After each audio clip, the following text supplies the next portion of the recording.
www.elearning.com के इस YouTube channel पर आपका स्वागत है। मेरा नाम है राजेंद्र और आज हमारा टॉपिक है क्लास 12th की पोइम ए बॉयज़ सॉन्ग, जिसे लिखा गया था विल्फ्रेड विल्सन गिब्सन के द्वारा। हालांकि ये बहुत ही छोटी सी पोइम है, लेकिन इसका मीनिंग बहुत ही बड़ा है। तो आइए इस छोटी सी पोइम को स्टार्ट करते हैं। Stanza number 1। Because I set no share but leave them flying free. इस छोटी सी पोइम में कवि ये बताता है कि जो पक्षी हैं उन पक्षियों को वो पिंजरे में कैद नहीं करना चाहता, यानी उनको पिंजरे में बंद नहीं करना चाहता। उनके लिए ना कोई जाल बिछाता है, but leave them flying free, वो उन्हें आसमान में उड़ने देता है, यानी उनके लिए कोई भी जाल नहीं बिछाता है। वो उन्हें स्वतंत्रतापूर्वक आसमान में उड़ने देता है। All the birds of the air belong to me, और वो कहता है कि आसमान में उड़ने वाले सारे के सारे पक्षी उसके हैं। क्योंकि जो लोग पक्षियों को पिंजरे में बंद करते हैं तो वो लोग पिंजरे वाले पक्षियों के लिए कहते हैं कि वो पक्षी उनके हैं, लेकिन कभी किसी भी पक्षी को पिंजरे में बंद नहीं करता, वो उन्हें खुले आसमान में उड़ने देता है। इसलिए वो कहता है कि आसमान के सभी पक्षी उसके हैं, यानी आसमान में उड़ने वाले सभी पक्षियों का वो मालिक है, सभी पक्षी उसके हैं। Stanza number 2। From the blue tit on the slow. Blue tit यानी कि एक छोटी सी चिड़िया, जिसे भारत में राम गंगरा के नाम से जानते हैं, और स्लो का मतलब है एक छोटी सी जंगली झाड़ी। तो ब्लू टिट जो है वो कहाँ बैठती है? स्लो यानी कि जंगली झाड़ी पर बैठती है, यानी छोटी सी चिड़िया जो कि इस झाड़ी पे बैठती है। To the eagle on the height, और जो गरुड़ है वो क्या करता है? आसमान में ऊंचाई पर उड़ता है, यानी चिड़िया झाड़ी पर बैठती है और ईगल ऊंचाई पर आसमान में उड़ता है।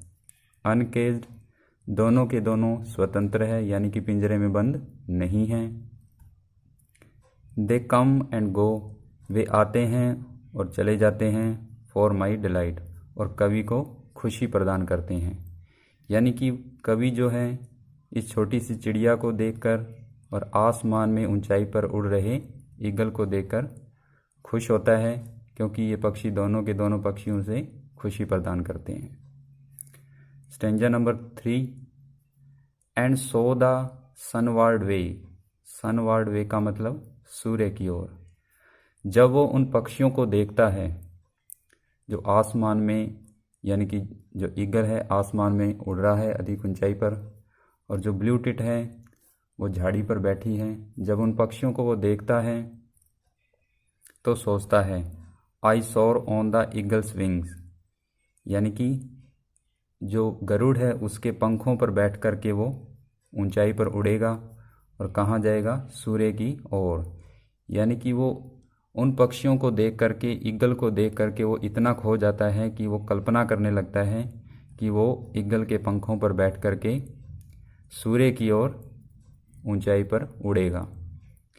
And in my heart all day the blue tit songs, और उसके हृदय में पूरा दिन जो ब्लू टिट है वो गाना गाती है, जो उसके हृदय में सारा दिन रहता है। यानी उसका वो सॉन्ग, उसका वो गाना, उसका वो गीत उसके हृदय में यानी कि गुंजायमान है, गूंजता रहता है। तो एक तो वो कल्पना करता है कि आसमान में ईगल के पंखों पर बैठकर सूर्य की ओर जाएगा, और दूसरी कल्पना करता है कि उसका जो हृदय है ब्लू टिट के सॉन्ग से भर गया है। तो इस छोटी सी पोइम में वो दो पक्षियों को देख करके खुश होता है और कल्पना करने लगता है कि वो आसमान में उड़ रहा है, और उस चिड़िया के सॉन्ग को सुनता है और उसको ऐसा लगता है कि उसका सॉन्ग उसके हृदय को छू रहा है। अब इसके कुछ इम्पोर्टेंट क्वेश्चन आंसर करते हैं हम, जो एग्ज़ाम की दृष्टि से बहुत ही इम्पोर्टेंट हैं। Why do all the birds belong to the poet? सभी के सभी पक्षी कवि से किस प्रकार से संबंधित हैं, यानी कवि उनका मालिक किस प्रकार से है। The poet does not spread any nets to catch birds. कवि जो है वो कोई भी जाल नहीं फैलाता है, किनके लिए? पक्षियों को पकड़ने के लिए, यानी कोई भी जाल उनको पकड़ने के लिए नहीं फैलाता है। ही लेट्स का मतलब है किसी कार्य को होने देना, करने देना। He lets them fly freely in the sky. वो उन पक्षियों को आसमान में उड़ने देता है, यानी किसी प्रकार से कैद करके नहीं रखता, पिंजरे में नहीं रखता। He does not keep any birds in his cages. वो किसी भी पक्षी को अपने पिंजरे में कैद करके नहीं रखता।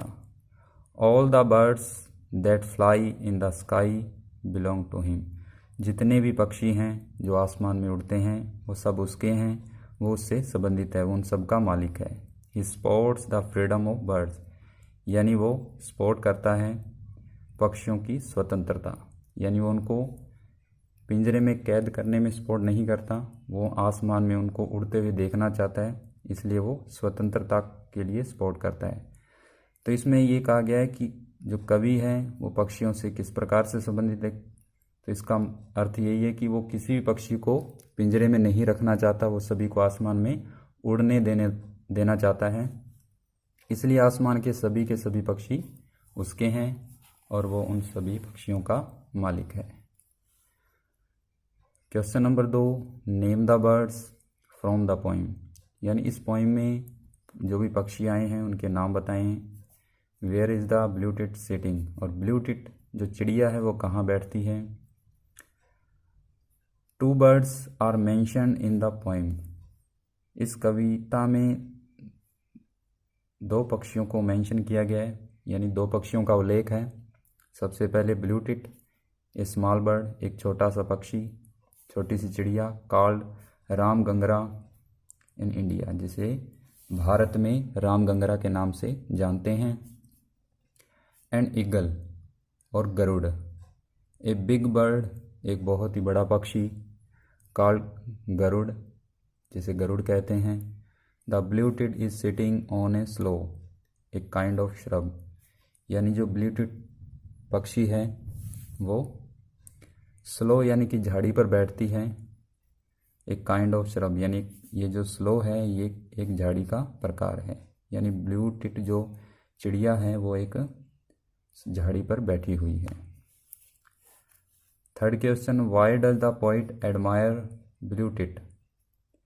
जो कवि है वो चिड़िया ब्लू टिट की प्रशंसा क्यों करता है। The poet says that the blue tits song echoes in his heart all day, यानी कि जो ब्लू टिट चिड़िया है उसका जो गीत है वो उसके हृदय में पूरा दिन गुंजायमान रहता है, यानी गूंजता रहता है। सो ही एडमायर्स इट, इसलिए वो उसकी प्रशंसा करता है, यानी उसके गीत को वो सुनता है और उसके हृदय में वो गीत सारा दिन गुंजायमान रहता है, गूंजता रहता है। Question number next, for what is eagle known. What does the poet do with the eagle. Eagle जो है किस लिए जाना जाता है, और what does the poet do with the eagle, कवि ईगल के साथ क्या करता है। द ईगल इज नोन, जो ईगल है गरुड़ है वो जाना जाता है for his flight in his high sky, ऊंचे यानी कि आसमान में ऊंचाई पर उड़ने के लिए वो जाना जाता है।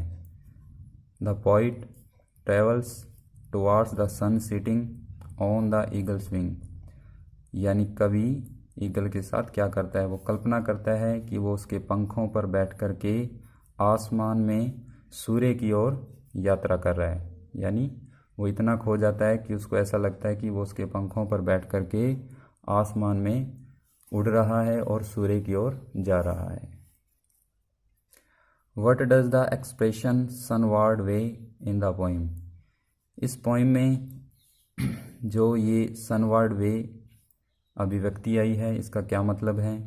यानी इस शब्द का क्या अर्थ है। In the poem the expression sunward way means towards the sun. इसका मतलब है सूर्य की ओर, यानी टुवार्ड्स द सन, सूर्य की ओर जाना। It means the poet is so immersed, यानी कवि इतना डूबा हुआ है, इमर्स्ड का मतलब डूबा हुआ है, इन इज ब्लिस, खुशी में, that he feels himself travelling towards the sun, यानी वो फील करता है खुद को कि वो सूर्य की ओर जा रहा है, यानी वो कल्पना में इतना डूबा हुआ है कि वो महसूस करता है कि वो सूर्य की ओर यात्रा कर रहा है। तो इस छोटी सी पोइम में हमने जाना कि कवि किस प्रकार से पक्षियों को आसमान में उड़ने देता है और फिर वो उन दो पक्षियों को देखता है और उसके बाद उन पक्षियों को देख करके वो इतना खो जाता है कि वो कुछ कल्पनाएं करने लगता है। हमें उम्मीद है ये वीडियो लेक्चर आपको पसंद आया होगा। पसंद आया तो लाइक करें, अपने व्हाट्सएप या फेसबुक ग्रुप में इसे शेयर भी करें और कमेंट्स में हमें ज़रूर ये बताएं कि ये वीडियो लेक्चर आपको कैसा लगा। Thank you for watching this video guys. See you the next video lecture. Take care and good bye.